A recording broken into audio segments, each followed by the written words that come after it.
In 1946, India's future was being scripted. But did you know only 15 out of 389 members of the Constituent Assembly were women? This International Women's Day, let's celebrate these pioneers who built the foundation of the world's largest democracy. Let's meet the founding mothers of our Indian Constitution one by one. In 1947, Hansa Jivraj Mehta ensured all men became all humans in the Universal Declaration of Human Rights. She attempted to make the Uniform Civil Code a proper part of the Constitution. She was a part of the committee that drafted the Hindu Code Bill. She was the founder of the All India Women's Conference and later also its president. Another incredible personality is someone who co-founded the Women's Indian Association in Madras in 1917. Ammu Swaminathan criticized India's bulky constitution. She opposed caste titles so much so that she objected to Jawaharlal Nehru being addressed as Pandit Ji. Did you know that Ammu Swaminathan was the mother of Captain Lakshmi Sehgal and Mrinalini Sarabhai? Annie Mascarini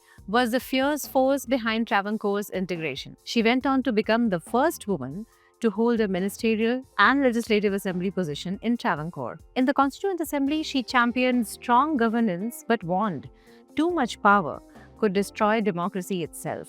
Another empowering personality to call out casteism in Indian society was Dakshayani Velayudhan. Belonging to the Pulaya community, she was the first woman of her community to wear upper garments while going to school. She went on to become the first Dalit woman in Kerala to graduate. Furthermore, she became the first Dalit woman member of the Constituent Assembly of India. The next personality's rebellion sparked after Jallianwala Bagh's horror. Sucheta Kriplani founded the Congress Women Wing, the All India Mahila Congress, in 1940. In 1963, she eventually became India's first woman chief minister. Born into Punjab's royal lineage, Begum Qudsiya Ejaz Rasool braved opposition. Interestingly, she defied fatwas and shattered barriers in politics. A Muslim League leader who rejected religious divides, she chose India, rising to the Rajya Sabha in 1952. Renuka Ray opposed women's reservation in legislature, saying it would be an impediment to our growth and an insult to our very intelligence and capacity. She fought for women's issues such as the rights to divorce and inheritance. Married off at 8, Durgabai Deshmukh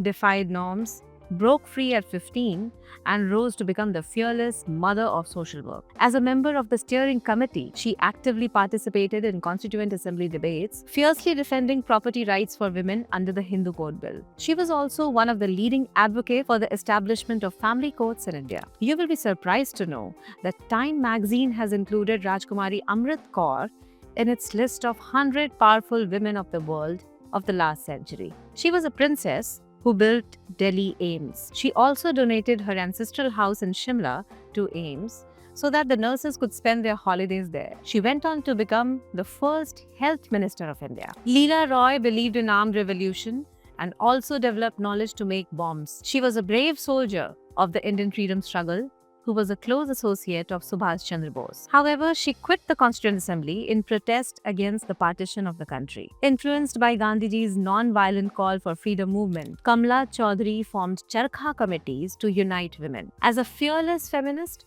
she fought for women's rights through powerful writings and activism. This lesser-known leader of India's freedom struggle was affectionately called Neenu by Rabindranath Tagore. Gandhiji had nicknamed her Tufani because of her fiery activities. Malti Chaudhary was a fearless freedom fighter and a social reformer. One of the most striking aspects of Purnima Banerjee's speeches in the Constituent Assembly was her steadfast commitment to a socialist ideology. As a fearless freedom fighter, she led protests and faced arrest. She fought for labor rights, women's empowerment, and universal suffrage, shaping India's democratic and inclusive future. You all know the Nightingale of India, Sarojini Naidu. But do you know that at the age of 12, she started a career in literature?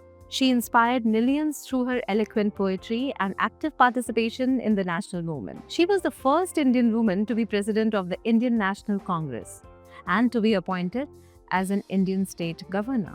First woman to be appointed as the president of the United Nations General Assembly, Vijay Lakshmi Pandit, was also a pioneering policymaker, stateswoman, and diplomat. She paved the way for many women in many fields across the globe. As a prominent politician, she was India's first woman cabinet minister. With a many firsts to their names, these were the 15 founding mothers of the Indian Constitution. Their legacy lives on. From laws protecting women's rights to institutions like AIIMS, their impact is everywhere. For more such stories and strands from history, stay tuned to Next Eyes. Thank you.